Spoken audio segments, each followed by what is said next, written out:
Hey kids, this is Aaron from the podcast That Wouldn't Die, and Kevin and I use Zencastr. You think you're better than us, that you're using something else? You're wrong.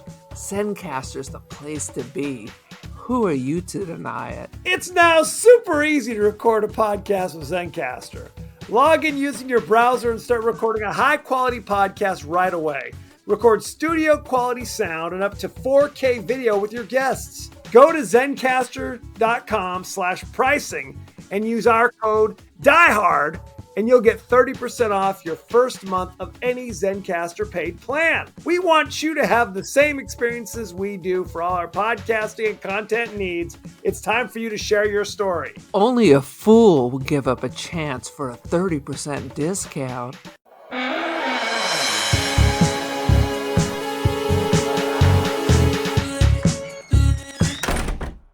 Doing here? Somehow between 1 and 2:30, I traveled 400 miles. I've got no memory. Past few months, people have been coming up to me and reporting strange things. Weird lights, strange phone calls. Hello? Hello, John Clark. Who is this? What do you do when someone comes into your office and tells you they saw this in their backyard? My wife saw something. Drew pictures. Just like this. Who showed you this? Welcome to the latest episode of the podcast That Wouldn't Die. I'm your host, Kevin. With me, as always, is Aaron. How do? This week, we're discussing the horror classic, The Mothman Prophecies, starring Richard Gere, Laura Linney, Will Patton. Deborah Messing is in this and has absolutely nothing to do for some bizarre reason. Yeah, in her most triumphant role. In her most triumphant, like basically, you got to remember, while she was on this movie, she was on like the #1 sitcom in America, Will and Grace. So that at that time, so they brought her over and then realized they didn't know what to do with her. 100%. We better just kill her ass off. We'll give her 2 lines and then she's dead. Spoiler alert. Dead. Each week on the podcast That Would Die, we discuss guilty pleasures and forgotten classics of the horror and sci-fi genres with a comedic twist. Aaron, what's up with you? What's the latest? I've had to take a break from Hannibal. I'm on the 3rd season. Mm-hmm. I'm like taking a little break. That's when I took a break. I can't. No, I mean, I've seen it already, but it's a little too dark and it sucks you in. It ties you in a knot and it's always like a cliffhanger. So you're like, oh shit, what's next? So I had to I'm taking a pause. I finished what was it? The fake Jane Austen one, the other Bennett girl or whatever. Yes. I had to watch that. That was a delight.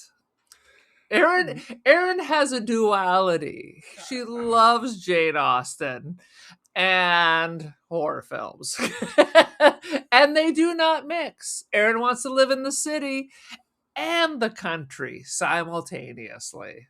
So I don't know what to tell you. Erin has multitudes inside her, clearly.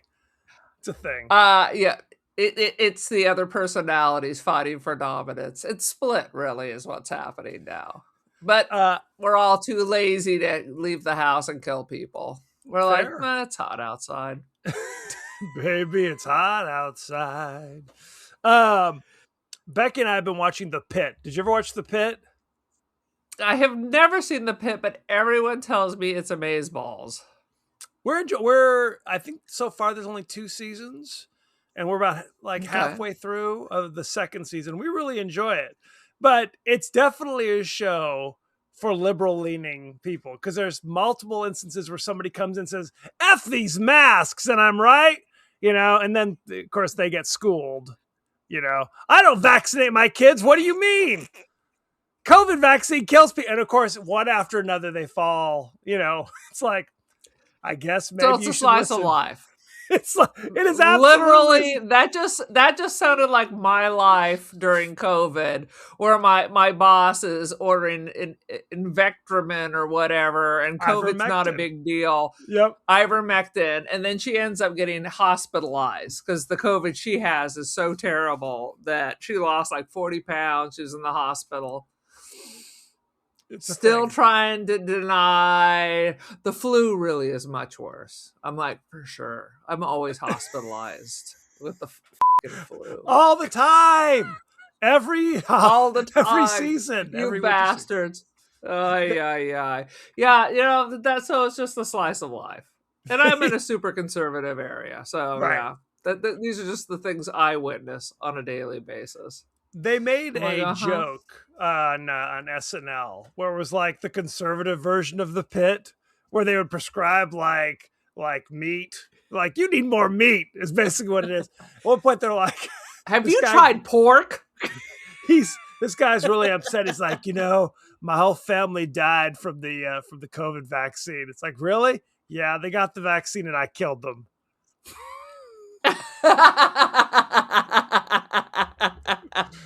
I told them not to.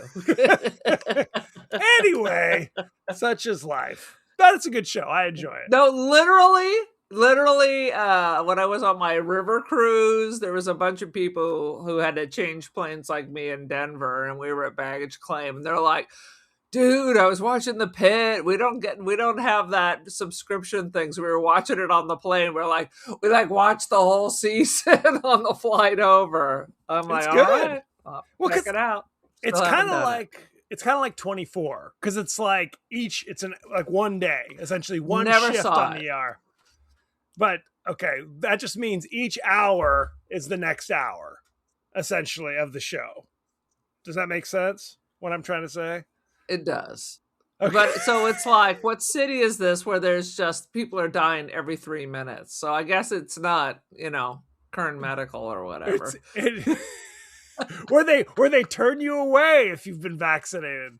No, it's Pittsburgh. It's kind of like Law and Order, where there's like 12 people murdered in New York City every single day.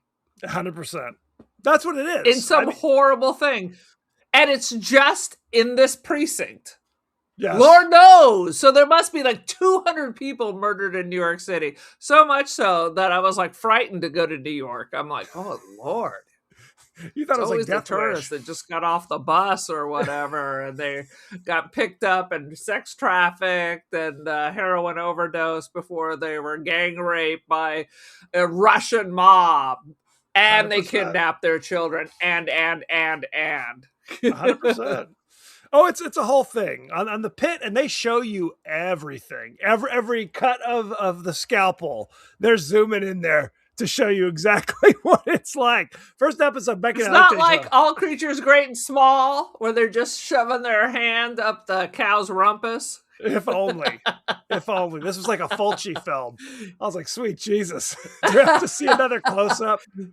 Anyway. And a lot of bodily fluids as well. People getting hit with feces. Only a dozen popped eyes. It's pretty standard. Sweet Jesus. It's a good show, though. I enjoy it. It's addictive. All right. The problem is all these shows are intense dramas. Yes.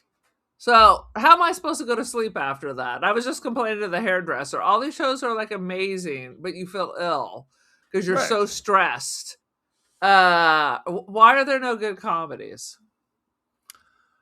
This is a question, because honestly, I have not watched a half-hour comedy since like Seinfeld and Friends, and even then I didn't watch like every week. It wasn't must-see TV for me.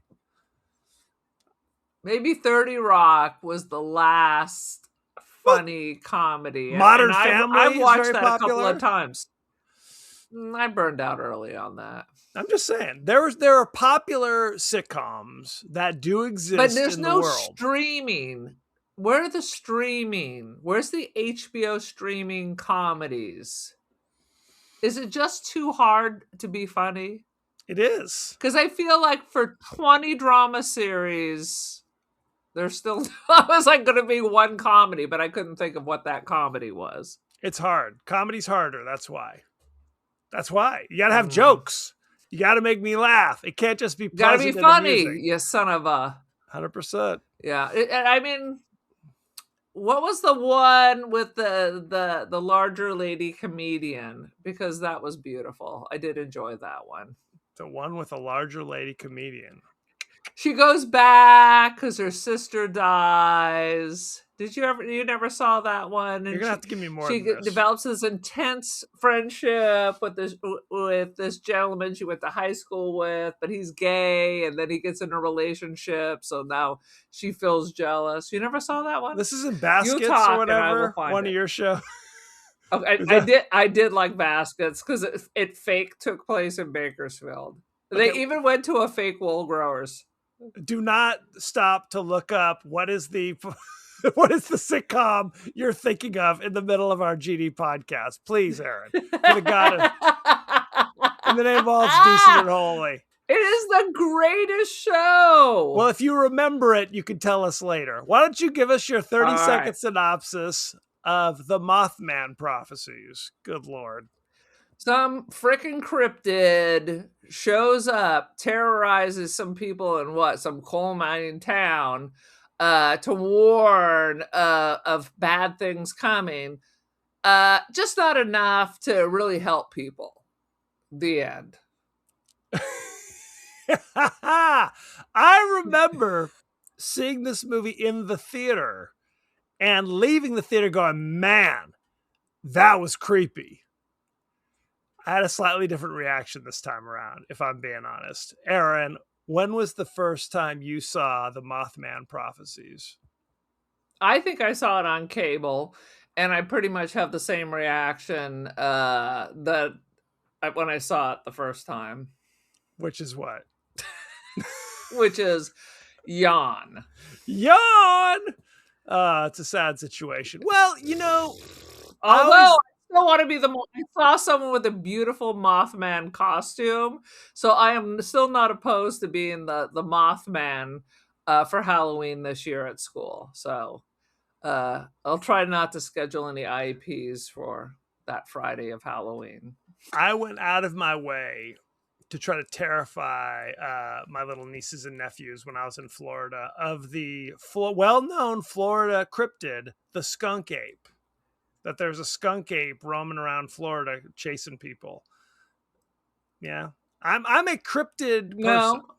Why don't you just scare them about all the Scientologies running around their neighborhood? I'm not trying to scare them for real. I'm not trying to give them real. Yes, there are real reasons to be afraid in Florida. No question. There's lots of reasons. There's gators. There's a whole series called Man, It's Florida. 100%. There's bath salts. Yeah, there's all sorts of things that happen only in Florida. It's like somebody said, bath salt's still a thing. It used to be a thing here. I remember when bath salts, it was like turning people into zombies. Somewhere. By the way, the show is Somebody Somewhere, and it is beautiful. I've never even heard of it. Who's the heavy-set comedian? Well, you will now. The star. No, well, that means her nothing. Name. Oh, well, thank you for making me close. I thought you would look it up. Michelle Bateau. Oh yes, know her well. I'm gonna shut your mouth. I didn't know who she was before, but now I see her everywhere. No, they won a bunch of Emmys. Okay, it's good. Fair enough. Yeah, I'll check that out. Somebody Somewhere. Somebody she goes somewhere. back to Kansas, estranged from her living sister, very close with her sister that passed away. She's living in her dead sister's house, and dealing with her past. But it is beautiful. The end made me weep, but in a good way. I don't believe you. Not the way this one made me weep. The Mothman Now, here's the thing. When I saw Mothman I had such a hard time staying focused. I did too. When I saw it in the theater, I saw it at night. So I remember stepping out of the darkened theater at night thinking there was Mothman coming to get me. This time I watched it, 25 years later or whatever it was, in broad daylight as I'm falling asleep in my chair after lunch. Essentially, this is so different experience. Different experience to say the least. Oh my God. It was kind of go ahead. I don't even understand what the hell why is it a moth? When I look at those drawings, am I seeing a moth? It looks more like Dracula at a cape or something. I don't know. But because they never show you it. They show you these blurry things and you see people's drawings. There's one moment where if you pause just right, you may see the Mothman. And that is at the beginning when Deborah Messing is driving the car recklessly on the black ice and the Mothman kind of flies right up to her windshield. Right. So if you pause it, maybe you see it. I did not have the motivation, even at that point, 5 minutes into the movie, to pause it to see what the Mothman looked like. So there's I no did grand not have reveal. the motivation either. So I'm thinking it didn't happen. I think it's just a blur. You're never going to freeze it at that perfect moment where you got like a picture of him and he's like giving you the thumbs up. Like, I know you're looking, Kevin. But this is a real cryptid. Like people have talked about the Mothman. People have had Mothman sightings before. This isn't just some invention for the movie. And in fact, the movie's based upon a book that was written in 1975 about a real incident that occurred in like 67 and 68. So how about that? Right. How It's about supposed that? to, it gives you prophecies. And if it can call you on the goddamn phone and speak to you through your drain, why can't it say on this date, this will happen? Well, and no question. I mean, there's the scene where 20 minutes of yes. what am I holding? What's my Yes! middle name? Yes. Am I circumcised? But not the bridge is going to collapse. Right. On Christmas. Yeah, the Mothman is willing to be put through a series of experiments over the phone to prove that it's omniscient or some shit. But you're right. Yes. But then at that moment only speaks in bizarre, riddles, like he's Yoda or some thing. Yeah, I agree. And it's more like the guy on the bridge. Answer me these questions 3. What is unladen swallow? Anyway, let's jump right in to the highlights of the Mothman Prophecies. Aaron, you go first. What do you got? I mean, Miranda's husband from Sex and the City is in this also. You forgot to mention him. Although I don't know his real name. He was always so... Right, I don't know his real name either, and he's on a current show, speaking of doctors and hospitals, but he was always so wimpy. Not my favorite character. You prefer Mr. Big? As far as highlights... Take your time. Yeah. Mm-hmm. A place this size, 300 will die. Oh, okay. That could be anywhere in the whole world. Why aren't you coming and telling the people from the other disasters? Right. Well, and again, like you said, what is the point of that? They don't know, and they said you will not ever understand because they see Richard Gere tracks down the expert who've written a book about it and asks him about it. And he's basically like, you'll never understood their alien motivations, right? Why, if they want to tell you what's going to happen, they're aliens? Tell you? Well, just alien as, or do they mean alien as strange? Alien as strange. That's what we're talking about. Although, in the book that the movie is based upon, there are aspects that seem to suggest there is an outer space element to this, where they just got rid of that and tried to make it seem more supernatural in the movie. So how about that? Strange. Is Indrid Cole supposed to give us a meaning? That is, because that's what the creature's name is. Correct. Indrid Cold was actually from the book. Some witness in Point Pleasant, West Virginia, back in the 60s, said that somebody called them and identified themselves as Indrid Cold, and then gave them a crazy prophecy that seemed to suggest, of course, after the fact, it's like Nostradamus, it seemed to suggest it was talking about this particular disaster on the bridge, which did actually occur. Maybe he's saying I'm in the cold. I'm out on the street in the phone booth. Could be.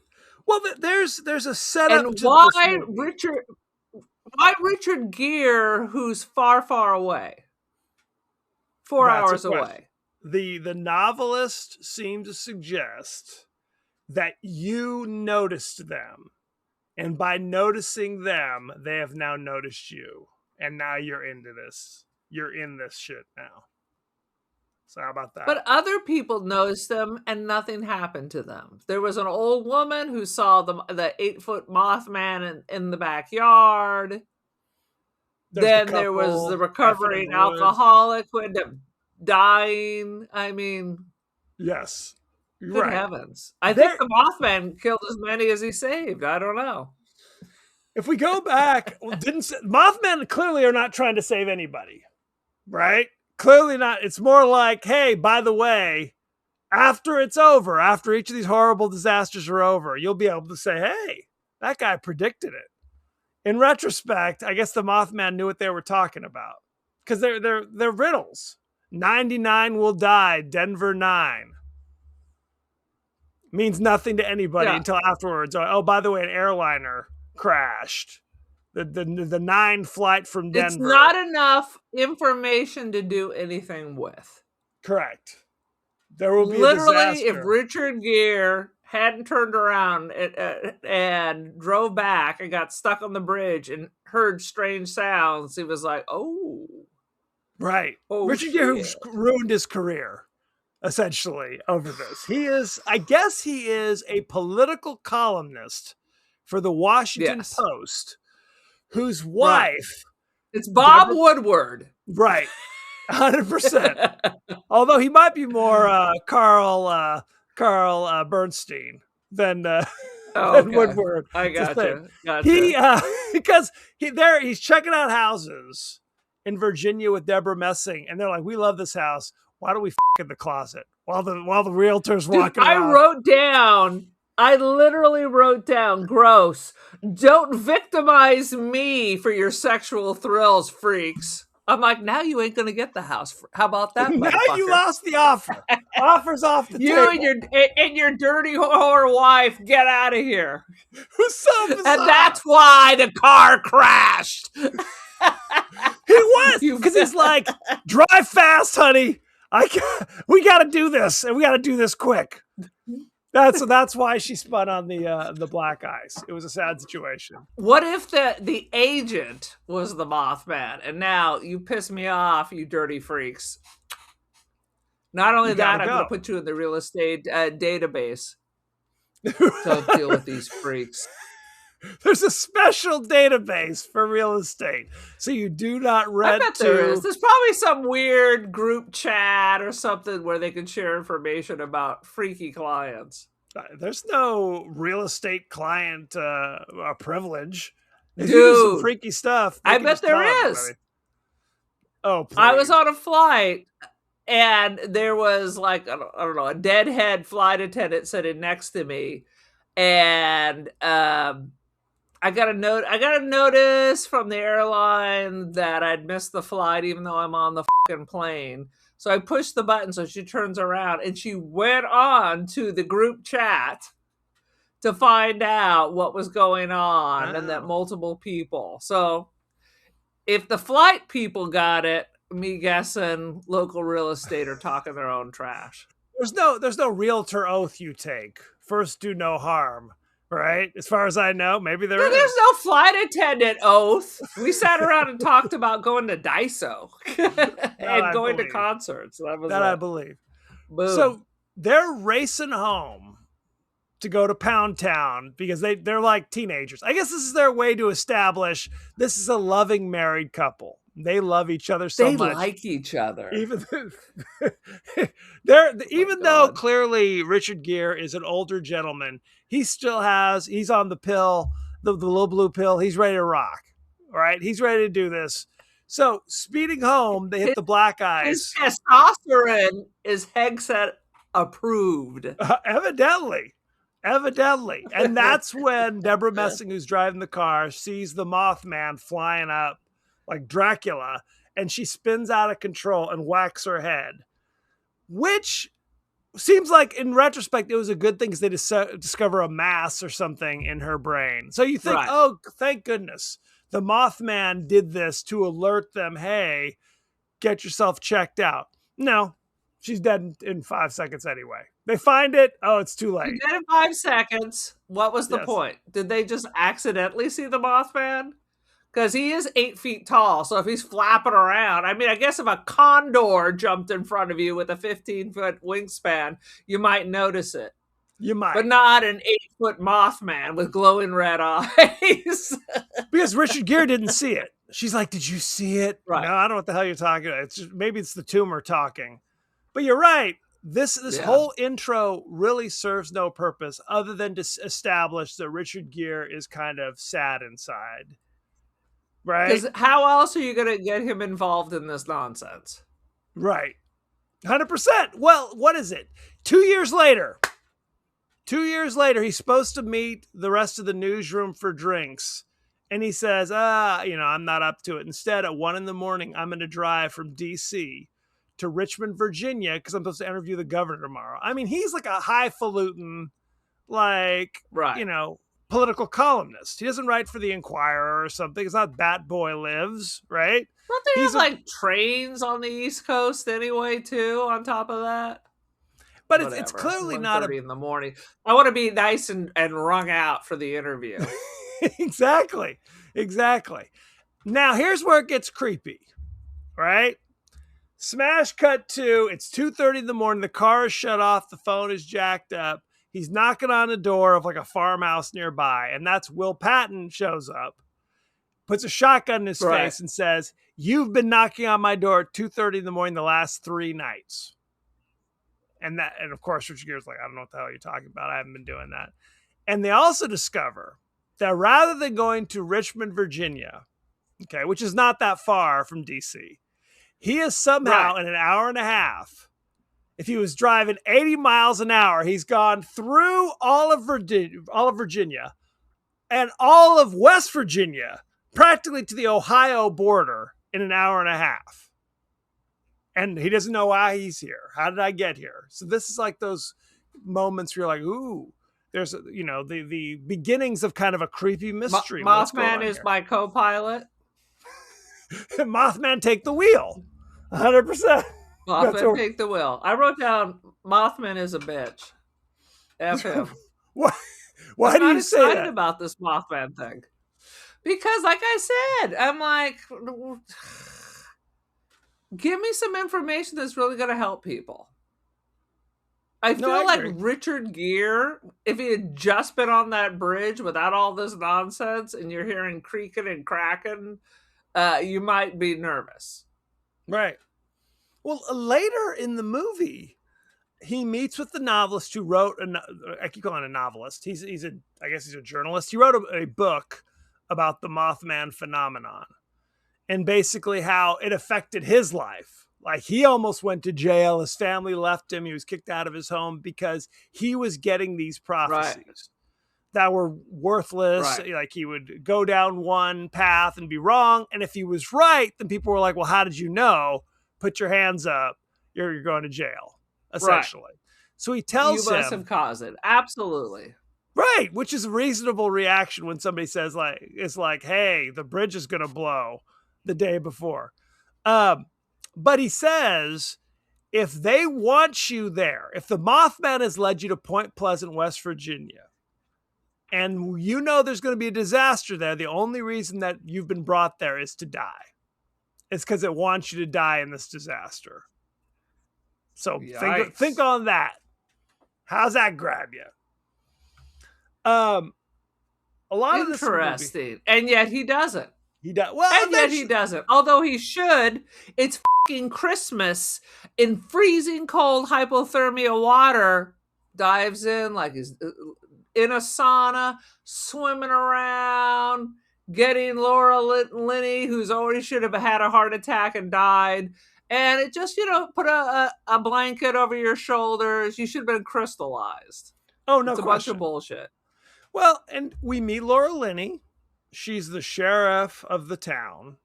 And I have to say, she looked pretty foxy in this movie. Am I crazy? She looked like Love Laura Linney. I always like her. Always like her. Right. I mean, she's a good actress. She always portrays these kind of very caring characters. I'm sorry. I no longer know how to put my phone on silent. And Instacart keeps texting me. Please get back to us. It's like the Mothman's reaching out to you. It's a thing. No, it is. It's the Instacart lady. Same thing.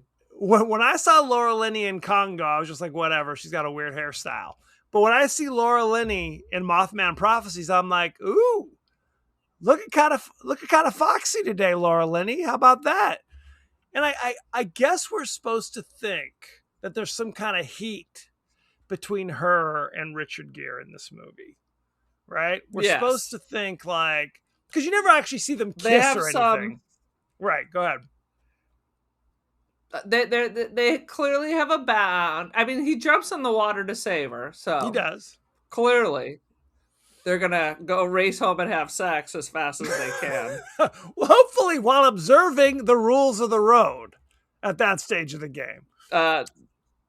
Depends who's driving, because she just drove her police car into the lake. So I don't know. Maybe he's drawn to crazy bad drivers. It's just everybody's got a type. Everybody's got a type. Yeah. So most of this movie, honestly, is kind of like almost like an In Search Of episode with Leonard Nimoy. Right. Where like, except that's a little clearer. And more interesting. Right. No question. It's like, here are people this person's met. I feel like... Go ahead. Yeah. I feel like, why isn't Netflix bringing that back? I feel like that would be a fun show. Revisiting all these cryptid and strange happenings. Gen X, we were familiar with the Bermuda Triangle and all these missing people, and this stuff's still going on. Mm-hmm. But 100%. The young whippersnappers, unless they're playing D&D, they don't know. I remember... I'm kept in the channel because my son has to give me very long explanations about all of it. I remember in the 70s watching reruns. Like, you're flipping channels, it's 5 o'clock on a Saturday, and In Search Of comes up with Leonard Nimoy as the narrator. And just the intro was terrifying. And monsters. They would like... Terrifying. It was terrifying. And it would deal with... Bigfoot's frozen, and the music... Ooh, I'm going to slip into Macmillan and Wife, but it was like, I can't even remember. It's like a zither or whatever it is. No, I've been doing Star Trek. I can't remember, but it was the music was terrifying. It was. It was about monsters and strange occurrences. They need it. If you don't remember, it was a documentary series where they would talk about kind of unexplained occurrences, like talk to experts and, here's some news footage and blah, blah, blah. So it's kind of an interesting, like a Time Life book. They used to do, that's a deep pull as well. You used to be able to go online. You couldn't go online. Yeah. You had to call in and say an order. Just say you used to go online? No, you did not. Goddamn lie.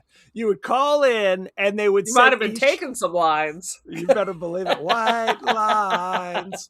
And you'd give them your credit card number over the phone, and every month they'd send you a new copy of the latest Time Life book that dealt with ancient aliens or crop circles or whatever. Cryptids, right? Or Nazi Holocaust atrocities. I had the one on like witches and wizards. Yes. Until I stopped paying them and they stopped sending them. Well, and you could send back. But it was a monthly subscription. Yes. It's a monthly. And if a volume comes you're not down with, you could send it back for a full refund. That was their hook. Yeah. So we were interested in shit like that back in the day. So I guess what I'm trying to say is this movie, probably the meat of this movie is kind of like one of those Time Life books or In Search Of episodes where it was like, here are the locals and their experiences where, we were fucking in a field in our car and then the Mothman came and now my eye is fucked up. There's like flopping around. Right. 100%. Like a moth. They just kept banging into their front headlights. They did. But they were like literally like, we've got 10 reports from good church-going, God-fearing people. I believe them. I grew up with them. but they're reporting seeing these things. And later she's like, and 15 more people called in today. It's like the entire population of Point Pleasant, West Virginia has now seen a Mothman walking down Main Street. Is that what you're telling me at this stage of the game? But he's only talking to 2 people? Correct. Well, and sometimes... What doesn't the Mothman just go kick down the bridge at midnight? Because they don't cause the disasters. They just prophesy the disaster. They just tell you, oh, a disaster's coming. Get ready for some shit, is what happens. I think it's an alien with poor communication skills. Could be, but that's the other thing. Evidently, the Mothman can appear as though he's Richard Gere knocking on homie's door at 2:30 in the morning. Of course, we never see that. They just talk about it after the fact. So why doesn't he walk up to Richard Gere dressed as Richard Gere and say, bro, let me tell you what's going on? He shows up. He shows up as Deborah Messing at one point and was looking for him, but just missed him. Evidently, was walking out of the police station. God damn it. Mothman knows everything, but not that. Yeah. Not that. I'm just here to mess with you, is basically what this is. Right? So there are the creepy calls. I can make you drive 4 hours and an hour and a half, but I can't figure out how to get in touch with you when I need to. Right. Although I can call you. Not when I'm dressed like your dead wife. I can call your house. I can call you in the toilet, but that's it. And I let you record my voice. I let you record my voice so you can show it to people and they go, oh, that's weird. And I can call your house when you've ripped the phone out of the wall. Phone still be ringing. That's right. Well, because he doesn't need the phone. I can call you on the toilet bowl. Right. Hello. How are you? He has a very complex vocabulary, except for premonitions. Right. Well, and you don't know. Then it's riddles. You don't know their motivations. Are you trying to harm me? Or are you just trying to with me? Unclear what anybody's motivations is in this movie. They could have kept him in DC and just had him get shot by a drive-by. Is there anything else you want to talk about the Mothman Prophecy? Or should we move on with our lives? Let me see here if I have any information, because the blacking out kind of reminded me of... I don't know. It kind of reminded me of Hannibal, but that was a different situation. That's a completely different situation. No, I guess I have nothing else to say.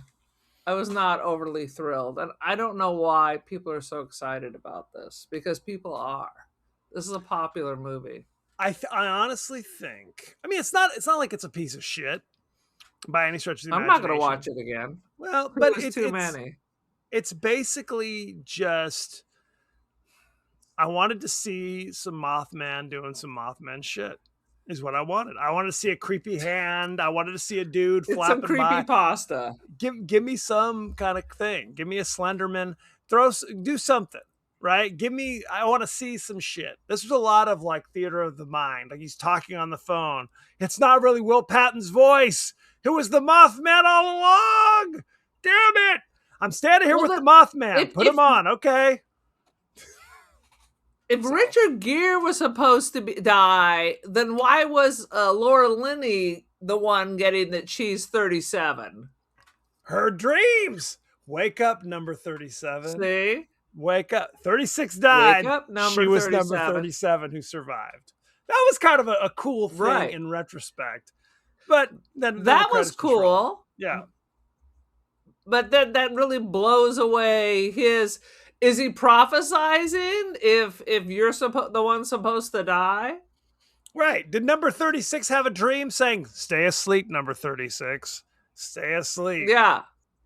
Richard Gere, you're number 38. Keep driving. Jump in. Dive in. Dive in. Number 38. Dive in with your overcoat on in sub-zero temperatures. Please do. Anyway. Okay, well, swim like you're in a sauna. Like your heart's going to explode. It's so cold. You don't. Okay, here's the thing. Swimming with like 15 overcoats on, not an easy thing to do.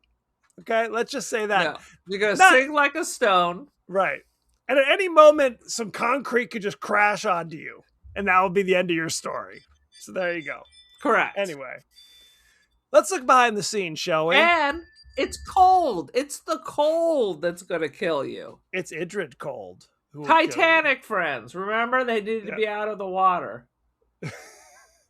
This movie is based on actual events that occurred between November 1966 and December 1967 in Point Pleasant, West Virginia. And when we say based upon real events, we're talking about there were some sightings of the Mothman. The Mothman said some shit to some people, and the bridge broke. That's what you Did get. the Mothman say the bridge was gonna break? It said some shit like there will be a disaster on the river of Ohio. That was the fucking prophecy. The Ohio River or on a river in Ohio? Unclear. Yeah, vague enough. Kevin, I just want to tell you, I think I am the Mothman. Here's my prophecy. I predict that in California, on this day, whatever day this is that you're listening to, 2 cars will be involved in a terrible accident on Interstate 5. I'll bow to my prophecy. I'll bow. How about that? There will be an occurrence. How about join the cult? The cult of Aaron. I'll give you 100%. another prophecy tomorrow. Equally obscure. What I'm telling you is that the character of Richard Gere is wholly fictional. Laura Linney, wholly fictional. I believe it. Will Patton, wholly fictional. All of those, the main characters are totally made up. They're made up. Okay? There was no Deborah. You know what else Messing. is made up? This whole fucking movie. Yes. Whole movie is made up. The one thing, it was, like I said, based upon this book by John Keel, and they took that character, the guy who wrote the book, and turned him into the Mothman expert in the movie, whose name was Leek, which is Keel spelled backwards. Just to be one more person to be like, here's some more information. Yeah. Beautiful. That's how they do it. Perfect. Lakeshore Entertainment cut $2 million from the budget just days before shooting began, and the director was furious. Mark Pellington. Evidently, the studio's always messing. They had equal confidence. Contrary to popular belief, the Mothman wasn't originally described as a moth-like creature by witnesses. He was described as half bird and half man. And a local hunter shot and killed a flying creature, which turned out to be an owl. And it's now in the Point Pleasant Museum, Mothman Museum, as the body of a Mothman. How about that? All right. Their problem solved. Problem solved. Dude, we had a clown a couple years ago that was just showing up on street corners late at night holding balloons under street lights. And it became a whole thing. Suddenly, everybody saw him. He was everywhere. Terrifying. He was trying to kidnap people. He was doing this. He was doing that. No. Not just your a jam. couple of influencers. They literally did it 3 times, and for a year, the whole county was in terror. The Mothman that was seen from 1966-67 was originally named after the title of the popular TV show Batman. Like that's what inspired. No. That makes more sense to me. Yep. Second film where Lucinda Jenny and Will Patton portray a couple. They were originally in Remember the Titans, a few years older, also playing husband and wife. How about that? Richard Gere and Laura Linney had previously appeared together in Primal Fear in 1996, which is a good one, I think. I thought you were going to tell me they had previously. been in an intimate relationship. Yes. But that's not the case. 100%. The director, Mark Pellington, was the bartender and also the voice of Indrid Cold during the phone call. How about that? Great. That's something. How about that? How about that? It's something, all right. Let's look at the cast and crew, shall we? Yes, let's see. The director is Mark Pellington. You know him from such things as Arlington Road in 1999. He was in The Mothman Prophecy, or he directed The Mothman Prophecy in 2002. He was additional crew in Jerry Maguire in 1996. How about that? Crew. He could have been getting Old Thomas coffee or whatever. He could have been. And he played Freddy in the movie Almost Famous. How about that? I don't remember the character of Freddy, but I'm sure it's very important. Yeah. Let's see. And by the way, let me say, I am a Richard Gere defender from way back when. I like some 80s style Richard Gere. That's my jam. Okay? And I'm not ashamed I'm neutral. That's upsetting to me. Maybe you should be, but I'm neutral because he always reminded me of our Uncle Bob. I always thought Uncle Bob looked like him. Richard Gere was known for playing Billy Flynn in Chicago in 2002. Fine job. I love Chicago. He was in Pretty Woman in 1990, maybe his most famous role.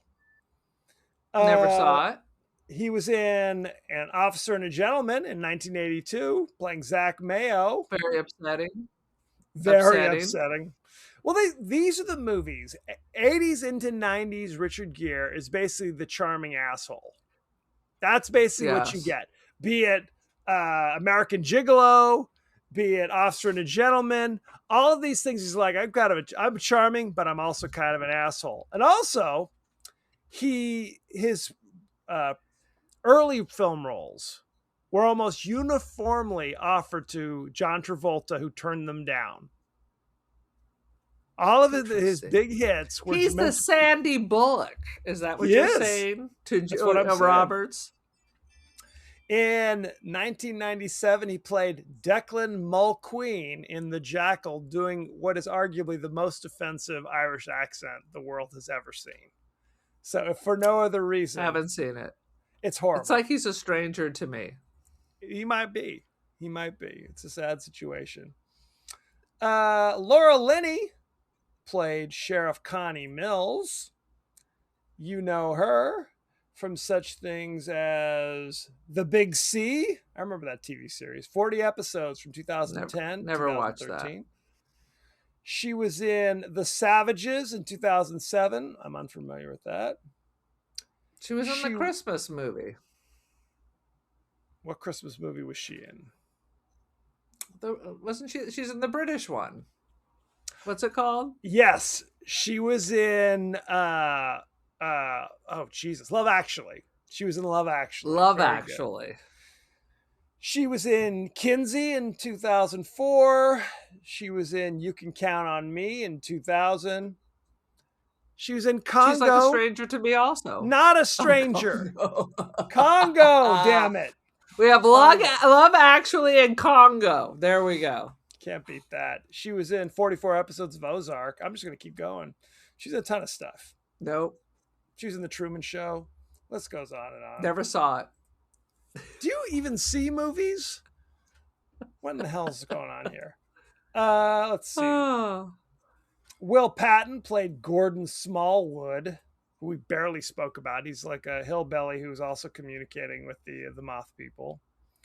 You know him from The Postman. That was that Kevin Costner post-apocalyptic joint.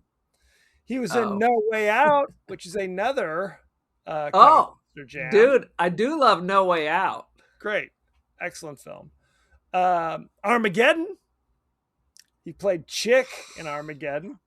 He was great Yeah. in Armageddon, and of course the Mothman That Prophecy. was that my gasp was just for Armageddon as a whole. Fair, fair. Let's do Deborah Messing. She played Mary Klein for about 2 minutes of this movie. You Yep. know her for 246 episodes as Grace Let's face it, Adler. this is the only way we know her. Will and Grace. 100%. Well, she was on a show called Ned and Stacy in 1996, another kind of sitcom. But nobody cared. With Thomas Hayden Church. It's what he did after he left Wings. So that was on for a couple of years. She was in The Wedding Date. Because frankly, Will and Grace were the least interesting characters. Nobody actually cared about Will and Grace. No. You wanted the sub-characters. They were the best part. Why didn't they get a spin-off? What was it? It was Sean Hayes and Megan Mullally were the best. Yes. Oh my God, they were the best.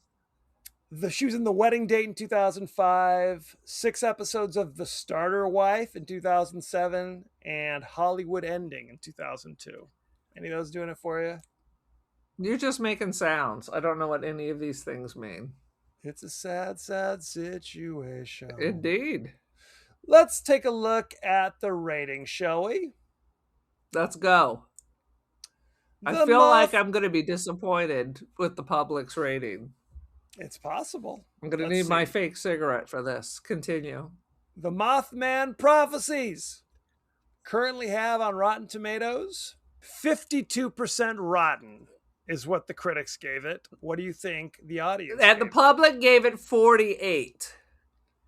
56. Also a failing score, but not quite as low as you thought. I'm sad to say. In my eyes, it's a failure, though. That's what's important. Let's look at the top critics, shall we? Let's go. Peter Bradshaw from The Guardian says, the stone-faced gear is more at home here than in a rom-com role, and there are a few effectively scary moments, but it goes on a good 15 minutes too long. All right. Okay.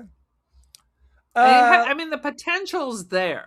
The potential's 100%. there, but like with so many things in life, it did not meet its potential. Didn't get the fell job done. into a sea of mediocrity. Right, it's a lot of Richard Gere scared while he's on the phone. Ah, who's calling me? Right. Why didn't you text first? Pretty much.